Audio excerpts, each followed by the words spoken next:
Assalamualaikum warahmatullahi wabarakatuh. Hai Sobat YouTube, welcome back to my channel. Yuk cari tahu.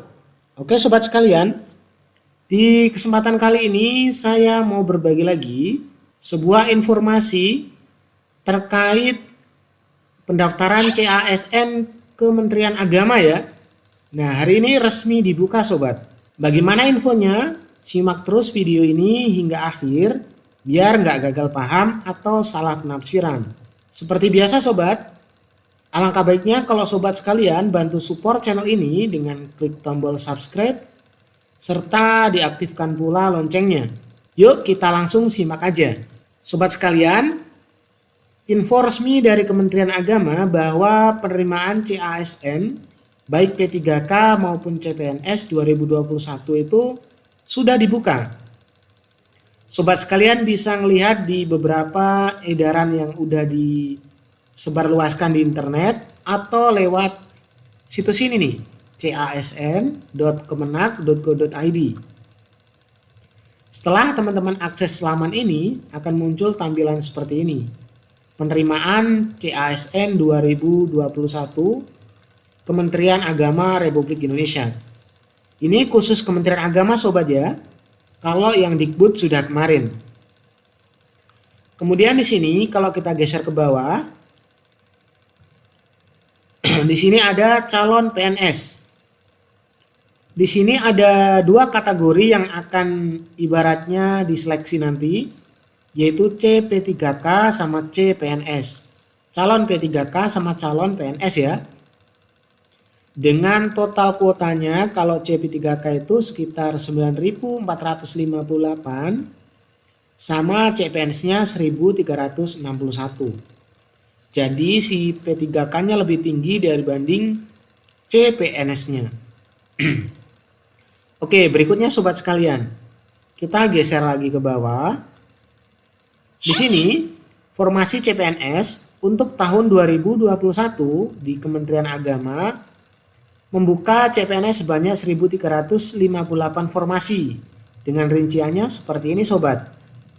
Sekitar 1.193 itu untuk umum, terus 137 ini untuk lulusan terbaik. Ini maksudnya bagi sobat sekalian yang lulus dengan cum laude serta akreditasi dari perguruan tingginya itu A saat lulus sobat ya. Terus ada 28 penyandang disabilitas. Jadi bagi yang penyandang disabilitas bisa mendaftar karena ada kuota 28. Sementara untuk putra atau putri Papua Barat ada 3 buah ya.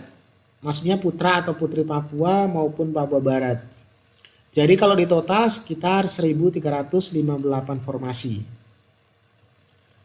Nah panduan mendaftarnya itu sebenarnya sama persis dengan mendaftar di SSCASN di yang satunya ya, miliknya Kemendikbud kemarin. Teman-teman bisa klik langsung daftar sekarang, maka akan dialihkan ke halaman CASN. Sebagai buktinya seperti ini, kita klik kanan, terus open link in new tab. Maka akan didirect ke halaman ini, terus sobat sekalian silakan login atau buat akun dulu. Kita geser lagi ke bawah sobat. Nah, ada tahapan seleksi penerimaan CASN. Jadwal sewaktu-waktu dapat diubah dikarenakan kondisi tertentu. Harap selalu memantau segala perubahan informasi katanya. Tahap pertama itu mulai dari pengumuman seleksi ASN, yaitu mulai 6 Juli 2021 kemarin. Itu pengumumannya ya, dan pendaftaran seleksi itu dimulai tanggal 7 sampai dengan 21 Juli 2021. Yang mana ini mulai hari ini sampai 21. Tapi sobat sekalian perlu perhatikan atau digarisbawahi bahwa jadwal ini sewaktu-waktu dapat berubah loh ya. Oke, kita lanjut tahap ketiga yaitu pengumuman hasil seleksi administrasi. Yang mana nanti itu akan diumumkan tanggal 28 sampai dengan 29 Juli 2021. Setelah masa pengumuman akan singgah ke masa sanggah atau sampai ke masa sanggah, yaitu poin keempat.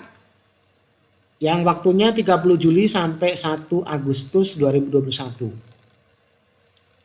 Kemudian ada jawab sanggah yaitu 30 sampai 8 Agustus, 30 Juli sampai 8 Agustus 2021. Terus ada pengumuman pasca sanggah. Pengumuman setelah sanggah tadi ya. Ini di 9 Agustus 2021. Kemudian ada pelaksanaan SKD yaitu kompetensi dasar yaitu 25 Agustus sampai dengan 4 Oktober 2021. Jadi masih banyak waktunya sobat sekalian ya. Jadi sobat sekalian silakan gunakan waktu yang ada untuk belajar memang. Nanti tahap berikutnya itu pelaksanaan seleksi kompetensi P3K non guru. Jadi yang di sini seleksi kompetensi P3K non guru sobat. Jadi untuk gurunya menyusul mungkin ya, karena di sini pelaksanaan seleksi kompetensi non guru soalnya di sini. Kemudian pengumuman hasil SKD yaitu sekitar 17 sampai dengan 18 Oktober 2021. Kemudian masuk ke tahap 10, ada persiapan pelaksanaan SKB. Ini kompetensi bidangnya ya. Terus ada pelaksanaan SKB sampai nanti terakhir di usul penetapan NIP atau NI P3K. Nah, formasinya kita lihat ke bawah. Di sini ada formasi CPNS Kementerian Agama. Ada di sini macam-macam sobat. Ini bisa kita show-nya dari 10 menjadi 100. Ada ahli pertama analisis anggaran. Jadi nanti di sini kualifikasi pendidikan yang diperlukan itu S1 akuntansi atau akuntansi syariah atau S1 ekonomi syariah, S1 ekonomi biasa atau S1 manajemen, S1 perbankan syariah atau S1 hukum ekonomi syariah. Jumlah kuotanya sekitar 3 buah atau 3 orang yang dibutuhkan sobat. Berikutnya pula ada beberapa macam-macam jabatan lainnya seperti ahli pertama hukum, ahli pertama analisis kebijakan, sampai banyak lagi. Dan di sini kualifikasi pendidikannya juga udah disediakan, jadi sobat sekalian tinggal mencocokkan berdasarkan pendidikannya sobat sekalian. Jumlahnya juga teman-teman bisa ngelihat di sini, misalkan jumlahnya ini 10, ini 2, nah cari yang paling banyak aja ya, biar peluang lulusnya semakin tinggi. Kalau kita geser lagi ke bawah masih ada lagi sobat sekalian. Ini masih banyak sekali. Sobat silakan cek-cek sendiri ya. Nah, setelah selesai ini kayaknya masih ada lagi. Nah, di sini. Tadi yang PNS punya, sekarang yang CP3K Kementerian Agama. Di sini ada keterangannya guru agama Islam. Tapi herannya yang di atas tadi diterangkan di sini bahwa P3K non guru, sementara di sini tulisannya guru, itu yang masih membingungkan dan kita masih cari info lagi sebenarnya gimana. Karena jabatan yang ada di sini ada guru ya, guru agama Islam itu paling banyak yaitu jumlahnya sekitar 784, terus guru Al-Quran Hadis sekitar 611, ada guru antropologi itu 1 buah, guru akidah akhlak 644. Terus ada guru akidah akhlak apa nih ya? Guru akidah akhlak juga.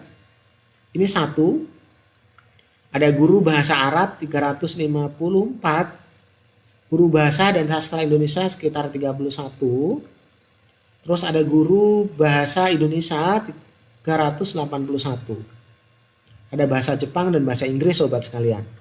Ini kita bisa geser kayak gini biar lebih banyak. Ada guru ekonomi, guru fikih, guru fisika juga ada di sini sekitar 23.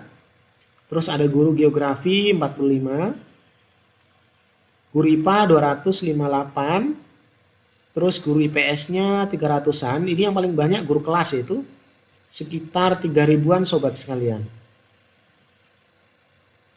Jadi sobat sekalian bisa cek-cek di sini ya, supaya nanti teman-teman itu bisa ngecek peluangnya gimana. Selain itu, ini ada beberapa info lagi tambahan. Ini surat dari Kementerian Agama Republik Indonesia yang sempat di-share oleh teman-teman di beberapa media sosial. Ini tentang CP3K ya. Di sini ada sesuatu yang perlu sobat sekalian pahami mengenai kriteria pelamarnya sobat sekalian. Di sini kriteria pelamarnya itu adalah tenaga guru dan dosen ex tenaga honorer kategori 2 yang terdaftar pada basis data, peserta yang telah dilakukan seleksi administrasi dan memenuhi syarat administrasi melalui SSCN P3K BKN tahun 2019. Artinya, yang bisa melamar di formasi CP3K kali ini hanya orang-orang yang kategori 2 yang pernah terdaftar di data BKN pada tahun 2019 lalu. Nah, ini yang masih membingungkan. Berarti yang lainnya yang bukan K2 berarti nggak bisa. Terus kalau kita geser lagi di bawah, di bagian tata cara pendaftaran sobat sekalian di poin B, pemilihan formasi, pelamar selanjutnya memilih jenis seleksi yaitu P3K tapi non guru. Kemudian formasi dan jabatan sesuai pendidikan disarankan didampingi panitia satuan kerja katanya. Nah, di sini kategorinya non guru sobat sekalian. Jadi kalau kita lihat di sini non guru, sementara yang data-data yang ada tadi guru menjadi masih membingungkan. Nah, untuk lebih detailnya nanti bisa sobat sekalian ibaratnya itu pantau terus informasi yang ada ya. Oke sobat sekalian, info ini hanya cukup sekian. Update-nya akan saya coba bikinkan video lagi tentang CPNS dan P3K khusus di Kementerian Agama ini. Terima kasih, mudah-mudahan bermanfaat. Assalamualaikum warahmatullahi wabarakatuh.